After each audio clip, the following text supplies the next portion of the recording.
going on? My name is Adam. Welcome back to the channel. It is time that myself and special guest are going to be going after Jordan Peele's directorial debut, and that is Get Out. Without further ado, let's introduce my special guest, and that is Miss Emma from Spooky Astronauts. Emma, welcome to the channel. Hi, my name is Emma, also known as Spooky Astronauts here on YouTube. Thank you so much for having me, Adam. I'm really excited to talk about this movie with you. If you guys don't know about my channel, I do a lot of reviews. I also do interviews, deep dive interviews with actors, directors, all that kind of cool stuff. I also break down scenes in horror movies. I just talk about horror movies, thrillers, anything disturbing. Love that.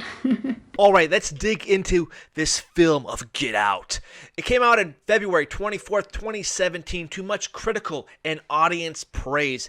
It is currently sitting on Rotten Tomatoes at 98%, which is still it's a great rating for critics' response for the film, considering Rotten Tomatoes is kind of hated, loved or hated at times for different movies, and having it sit out at 98 is fantastic. I do remember when this movie came out, everybody at my workplace was buzzing about this. They're like, Adam, go see this movie, go see it.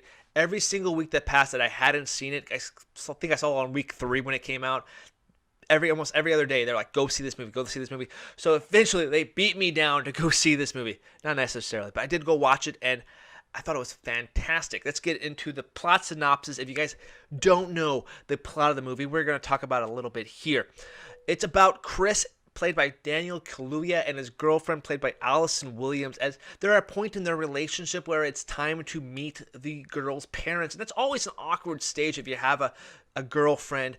It's always kind of weird, and you're always, as a guy, I'm always really nervous when that happens. At first, Chris thinks the over-accommodating nature of her parents is just to kind of cover up the fact that their daughter is dating in an interracial relationship. However, as the weekend progresses, he slowly uncovers some things that are very mysterious, to say the least. And it's a wild, crazy weekend for sure. Now, Emma, as a fan of horror, how well was this film executed in that genre, and what was your overall experience coming out of the theater? Wow, walking out of the cinema, I was blown away, and I kind of knew what I was getting myself into with this film. I'm a huge fan of undertones in horror movies. I think it's a great medium to talk about social issues. And I'm not just talking about new movies. There's a lot of old horror movies that also do this, like Rosemary's Baby, Night of the Living Dead, Candyman. Films that discuss and dissect topics that are hard to talk about. Horror movies are such a good place for people to talk about the anxieties and fears of the real world, and I think walking out of seeing Get Out, I was just taken back by how well they conveyed their message within the storyline. The movie literally had it all. It had a great storyline, great acting, cinematography was amazing. The music, and also lack of music, they had a lot of really just no music, no background, just plain silence where it needed to be, and I think that that's the clever approach to sound design. And then also the ending and the twist. Under all of that, they had the undertone message, which was, pretty blatant, but I just can't believe how well crafted it was and how many details were put into the film. It was so well thought out, and it's such a tight film. If you go back and watch it, every time you rewatch it, it just gets better because you realize that nothing is in there that shouldn't be, and everything has a little meaning, a little message, or like a little kind of Easter egg. I think this film was amazingly executed, and I think Jordan Peele definitely opened up a lot of doors for horror movies, and movies that executives more thought that there wouldn't be a market for, and now a lot of more people are being heard, and it's awesome. Now, coming out of the theater for myself, I was pretty frustrated by the movie. I thought it was really made really well, and everything you really want in a well-crafted film was there. I think Jordan Peele did a fantastic job directing this movie. The shots were fantastic. The atmospheric tone was great. Great performances all around.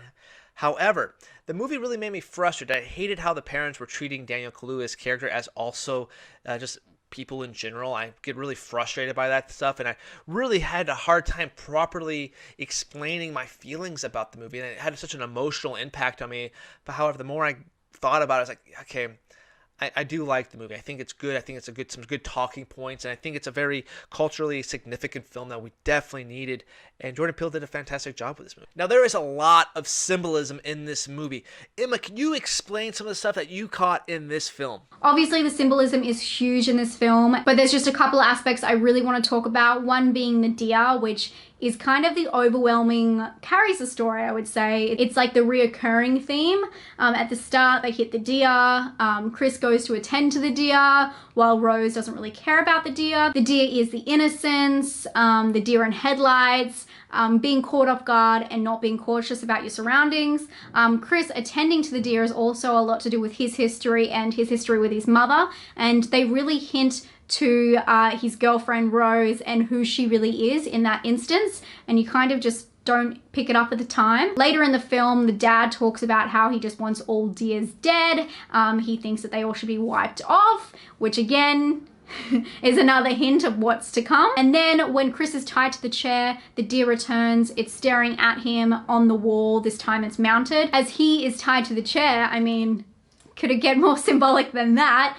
And then he actually uses the deer as a weapon later in the film. So it's him taking his power back, and I love the whole symbolism and how it runs parallel to his story. I think it's very clever. And then there's obviously the color separation as a symbolism, and I think a lot of people picked this one up. There's the really famous scene where she's sitting on the bed and she's got the Fruit Loops and the milk, and they're separated and she's eating them separately. Jordan Peele actually debunked that that was meant to be separating colored from white, which it seems so obvious that it would be, but it's meant to make her look a little bit more crazy and, you know, just like a psychopath, which it does. So I mean, it could work both ways. But the biggest things are the vehicles. If you watch it for a second time or a third time, I'm sure you've already picked this one up, but you might want to pay attention to the vehicles. At the start, it's the white people taking the black person, and they use a white car. And then later in the film, you see the black cars, and they are all carrying white people, which is the black vessel for the white people. You know what I mean? It seems so obvious when you know these things, but rewatching it, every single detail is just amazing. The last thing I really want to talk about quickly is the connection between this film and the 1975 original version of Stepford Wives. I don't know if you guys have made this parallel, but both main characters are photographers in Get Out and Stepford Wives, and they both are kind of betrayed by their loved ones, and their body is meant to be used as a vessel. I think it's really interesting that it's both like a sexist and a racist kind of remark on society, and if you watch Stepford Wives and you watch Get Out, you really see the similarities. I think it's very clever. Overall, guys, this movie did make my top 10 list in 2017. I really do applaud Jordan Peele's direction in this movie again. And also, he is one of 19 people ever to be nominated for Best Directing Oscar in his directorial debut, so that's a feat among itself. And if you dig deeper in the directing nomination stats, at the time this movie came out and Jordan Peele's nomination, only 5 African-American directors were even nominated for Best Direction in the film. However, it's now 6 with Spike Lee Black Klansman film. So Jordan Peele definitely kind of broke ground a lot and became a historic director now, and it gets a lot of people excited for us. And it's really crazy to see like just the stuff that this comedic actor really did, and he broke out in horror and directing. He has a lot of cool stories to tell. It's pretty fascinating to see his journey from acting to direct. Also, this film did take home the Best Original Screenplay Oscar at that year's Academy Awards. What a feat. I thought the screenplay was fantastic, and if you haven't seen this movie by whatever form of the imagination, you definitely should go check it out because it's worth seeing. It's going to be one of those movies that's going to be talked about for a long time. Heck, I even got a Get Out poster right up there. It's a very powerful, impactful film of the 2010s. Now, Emma, what is your overall take on the film Get Out? Obviously, I love this film and audiences also loved it. After its release, Get Out remained in the US box office top 10 for 2 months straight. As I said before, this isn't a film that you want to watch just once. It has so many Easter eggs and so many secret meanings, and you'll just want to pick it apart. So I recommend, if you haven't seen it for a second time, definitely do that. This whole film is about the conscious and unconscious traits of racism within our society, and it tackles the subject so well, and it makes people feel so uncomfortable, which makes me think that Jordan Peele definitely did his job, and I can't wait to see Us. In closing, guys, we really liked this movie. Make sure you guys check out Get Out before you go see Us this weekend. Let's wrap it up. Emma, thank you so much for being a part of this the review with me. It was such an honor having you on the channel and talking Get Out with. Emma, where can we find you on YouTube and social media? Thank you so much for having me. If you guys would like to check out more of my stuff, I'm Spooky Astronauts here on YouTube, also on Instagram, and I do a lot of recommendations of horror movies. So if you're looking for something to watch and you don't want it to be spoiled, I have options for you. I have so many options for you. So check out my channel. The link will be down below, and I'll see you there. All of Emma's links are down in the description box down below. Make sure you head over there and say that Adam sent you from ADL.